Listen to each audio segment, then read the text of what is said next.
Hello guys. तो कैसे हैं आप सब। आशा करता हूँ कि आप सब ठीक होंगे। और हम आज रिलायंस इंडस्ट्री लिमिटेड के शेयर के ऊपर चर्चा करने वाले हैं। और जैसा कि आप जानते हैं, रिलायंस जियो में बहुत सारे इन्वेस्टर्स ने इन्वेस्टमेंट करी है और रिलायंस रिटेल में भी रिलायंस इंडस्ट्रीज लिमिटेड इन्वेस्टमेंट बुलाना चाह रहा है। और रिलायंस इंडस्ट्रीज लिमिटेड का शेयर रोज पाउनवी खाई नए नए लगाता जा रहा है। तो इसी के ऊपर चर्चा करते हैं कि क्या अभी सही लेवल है खरीदने का। तो स्टार्ट करते हैं साहब। तो आप सब जानते होंगे, रिलायंस जियो के अंदर काफ़ी बड़े बड़े इन्वेस्टर्स आए हैं, लाइक फेसबुक और क्वालकॉम और गूगल टेक्नोलॉजी जाइंट है जो बहुत बड़ा। तो इन सब ने अच्छी इन्वेस्टमेंट करी है और हम पर शेयर वैल्यूएशन जब निकालते हैं तो ये 488 का भाव निकल के आता है, जो रिलायंस इंडस्ट्रीज लिमिटेड में एक शेयर की वैल्यूएशन होगी 488 रुपीज़ की। तो आप देखेंगे कि 32.97% हिस्सा इन्होंने बेच दिया है जियो में, रिलायंस इंडस्ट्रीज लिमिटेड ने। तो बैलेंस हिस्सा जो है इनके पास 67.03% बचा। तो उसी हिसाब से मैंने इसकी वैल्यूएशन निकाली है, जो अभी 2148 रुपये पे क्लोजिंग दी है रिलायंस इंडस्ट्रीज लिमिटेड ने। उसमें ये वैल्यू छुपी हुई है रिलायंस जियो के पर शेयर की। तो ये फैक्ट आपके लिए बहुत महत्वपूर्ण हो जाता है, क्योंकि बैलेंस जो है अदर बिजनेस की वैल्यूज है। तो आगे चलते हैं हम। रिलायंस रिटेल के अंदर क्या इन्वेस्टमेंट क्राइटेरिया है। तो रिलायंस रिटेल की एक्चुअल में अभी इन्वेस्टमेंट हुई नहीं है किसी की भी, लेकिन हाँ, कयास लगाए जा रहे हैं कि अमेजोन जो है 10% हिस्सा खरीद सकता है। और इसी के चलते वॉल स्ट्रीट का जो पावर हाउस कहलाता है मॉर्गन स्टैनली, जो एक बहुत बड़ी ब्रोकरेज फर्म है, तो उसने net asset value Reliance retail की निकाली है $29 बिलियन की। तो इस हिसाब से मैं 100% हिस्सा, क्योंकि रिलायंस इंडस्ट्रीज लिमिटेड ने रिलायंस रिटेल में डाला हुआ है, तो उस हिसाब से इसकी पर शेयर वैल्यूएशन सिर्फ 343 रुपीज़ ही आ रही है। हालांकि इसका डब्बा बाजार का भाव, ग्रे मार्केट का प्राइस जो है, वो अराउंड 1000 रुपीज़ या उससे भी ऊपर ही चल रहा है।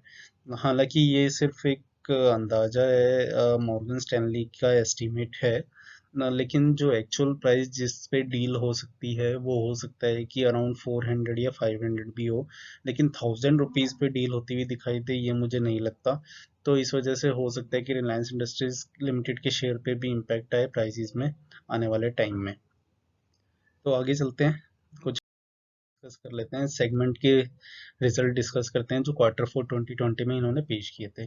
तो इन्होंने लार्जली अपने सेगमेंट्स को 6 सेगमेंट में डिवाइड किया है: petrochemicals, refining, oil and gas, organised retail, digital services and financial services. और बाकी इनके काफ़ी सारे अदर बिजनेसेस भी हैं छोटे मोटे, जिसको इन्होंने अदर्स में डाला है, क्योंकि इस पे बहुत बड़ा फोकस नहीं है। बहुत बड़ा फोकस सिर्फ इन 6 पर ही रहता है रिलायंस इंडस्ट्रीज लिमिटेड का। हालांकि इस बार इन्होंने फाइनेंशियल सर्विसेज का नया डिवीजन ऐड किया था, जो पिछली बार नहीं था। इसको भी अभी ये महत्व देना चाह रहे हैं आगे चलते हुए, क्योंकि फाइनेंशियल सर्विसेज बहुत अच्छा परफॉर्म कर सकती है। तो बात करते हैं रिजल्ट वाइज।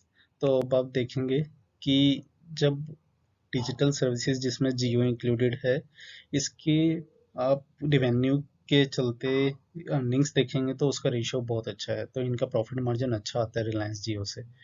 देखेंगे आप, 18,632 करोड़ की सेल पे 4104 रुपये 4104 करोड़ रुपए की अर्निंग्स इन्होंने रिकॉर्ड करी थी, जो बाकी बिजनेस के मुकाबले सबसे अच्छा मार्जिन देता हो जा रहा है इनको।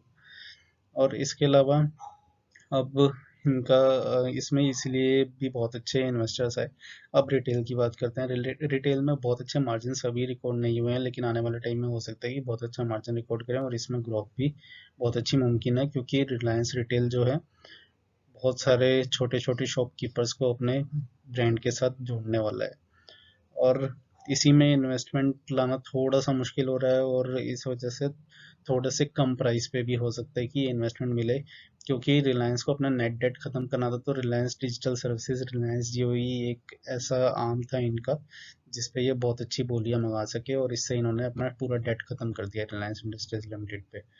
इसके अलावा इनकी ऑयल एंड गैस सेगमेंट को लेके अराम्को से डील पे अभी भी बातचीत चल रही है, तो देखते हैं कि इस पे क्या होता है। थोड़ा सा इसके लिए भी मुश्किल हो रहा है, इसकी वैल्यूएशन काफ़ी ज़्यादा है। $75 बिलियन की वैल्यूएशन इसकी कही जा रही है, लेकिन इसका अभी सटीक एनालिसिस नहीं हो सकता। वो सिर्फ एक छोटा सा एस्टिमेट था जिस पे अभी डील भी नहीं हुई।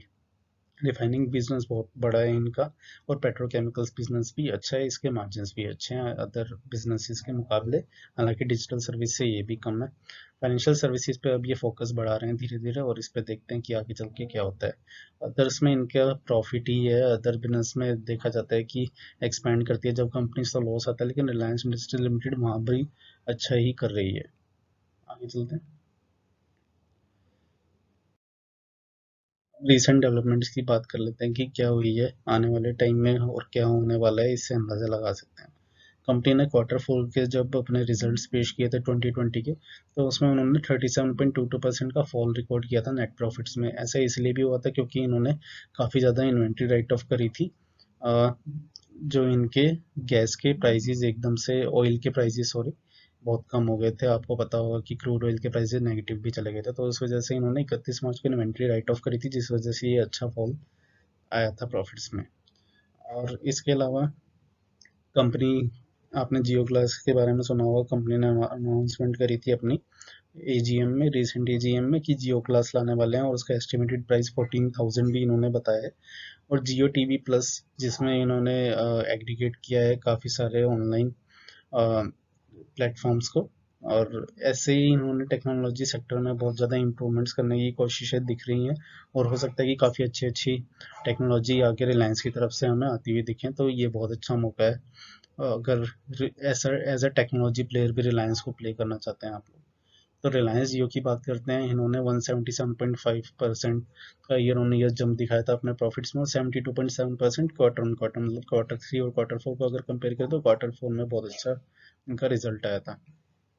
कंपनी ने अपना अभी राइट्स इशू भी अनाउंस किया, जिस जो 1257 पर शेयर का भाव था, और अगर आप देखें तो 2150 के अराउंड अभी भाव चल रहा है, तो 900 रुपीज़ का ऑलमोस्ट गेन हो भी चुका है जिनको राइट इश्यूज अलॉटमेंट मिली। तो रिलायंस ने एक साल पहले ही अपना जीरो डेट स्टेटस भी अचीव कर लिया, और इसी बात पर चेयरमैन मिस्टर मुकेश अंबानी ने बोला कि I have fulfilled my promise to the investors, और उन्होंने ये भी बोला कि हम बहुत अच्छे टारगेट्स अचीव करेंगे, और बहुत बड़े टारगेट्स भी सेट करेंगे आने वाले टाइम में रिलायंस के लिए।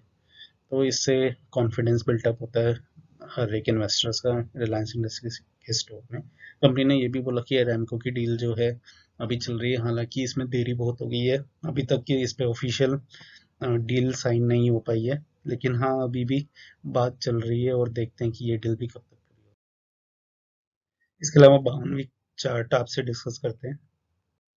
तो आज से एक साल पहले का भाव जो था 1274 रुपीज़ था, और जब तक सिचुएशन नॉर्मल थी तो ये धीरे धीरे 1600 के करीब भी पहुंचा, लेकिन जैसे ही लॉकडाउन लगा तो धीरे धीरे ये 875 तक आया, एकदम से शार्प फॉल इसमें दिखाई दिया था। 875.65 का ये गोल्डन अपॉर्चुनिटी थी जिसने इन्वेस्टमेंट यहाँ पर कर ली। हालांकि बहुत ही कम लोग होंगे जो यहाँ पर कर पाएंगे, क्योंकि सिंगल डे में काफ़ी अच्छा फॉल आया था यहाँ पर, और उनके तो ऑलमोस्ट ऑलमोस्ट 2.5 गुना पैसे हो चुके हैं आज की डेट में, अगर उनके पास इन्वेस्टमेंट यहाँ पर करी हुई पड़ी हुई है तो आप देखेंगे कि कुछ भी टाइम नहीं हुआ, अराउंड ये 3-4 मंथ्स ही हुए हैं, और इसमें इतना अच्छा इतने बड़े शेयर के अंदर मूव आना, ये बहुत ही कम दिखाई देने को मिलता है, लेकिन हाँ ऐसा हुआ है रिलायंस इंडस्ट्रीज लिमिटेड में, और इसी के चलते जो है मुकेश अंबानी जो है number 5th richest person of the world भी बन चुके हैं। और 52वीं खाई इसने अभी 24 जुलाई को ही लगाया है 2020 को, जिसमें इसका प्राइस 2163 रुपये तक पहुंच चुका था, और क्लोजिंग 2148 पे आई है। अब बात करते हैं कि क्या ये भी सही प्राइस है जिस पर इन्वेस्टमेंट करनी चाहिए। तो दोस्तों मुझे लगता है कि अभी क्वार्टर वन के रिजल्ट्स आने वाले रिलायंस इंडस्ट्री लिमिटेड के। हालांकि रिलायंस रिटेल और रिलायंस जियो ने बहुत ही अच्छा किया होगा, नो डाउट, बट हाँ पेट्रोकेमिकल और अदर बिजनेसेस में इनको बहुत अच्छी सफलता नहीं मिली होगी, क्योंकि लॉकडाउन था 2 मंथ्स तो। और मुझे लगता है कि थोड़ा सा फॉल प्रॉफिट्स में आता हुआ दिखेगा, जिस वजह से शेयर पे इम्पैक्ट आ सकता है। लेकिन इसमें मैं ये भी कहना चाहूँगा कि हो सकता है कि जो इतना बड़ा राइज आ रहा है इस शेयर में, तो कुछ मेजर अनाउंसमेंट भी आ सकती है क्वार्टर वन रिजल्ट्स के साथ। अगर कोई स्ट्रेटजिक पार्टनर ये पकड़ लें जो इन्वेस्टमेंट इसमें करे, तो अगर वैसी न्यूज़ आती है तो मुझे लगता है कि ये शेयर 2400 तक पहुंच सकता है। लेकिन हाँ, इसमें मुझे नहीं लगता कि ये 3000 भी अभी पहुंच पाएगा रिसेंट ईयर में। तो मुझे लगता है कि अगर बहुत अच्छे रिजल्ट्स नहीं आते हैं तो ये 1800 से 2100 की रेंज में ये ट्रेड करता हुआ मिलेगा नेक्स्ट 4-5 मंथ्स के लिए शेयर। तो अभी इन्वेस्टमेंट ना करें, लेकिन हाँ, अगर आपको ये शेयर वापस से 1800 के लेवल्स पे मिलता है तो मैं ज़रूर कहूँगा कि इसको आप लॉन्ग टर्म के लिए ज़रूर रखें अपने पोर्टफोलियो में। हो सके तो 10 साल तक रखें। ये 2000 का शेयर हो सकता है 10 साल में कम से कम नहीं तो 10,000 भी आपको मिल जाए।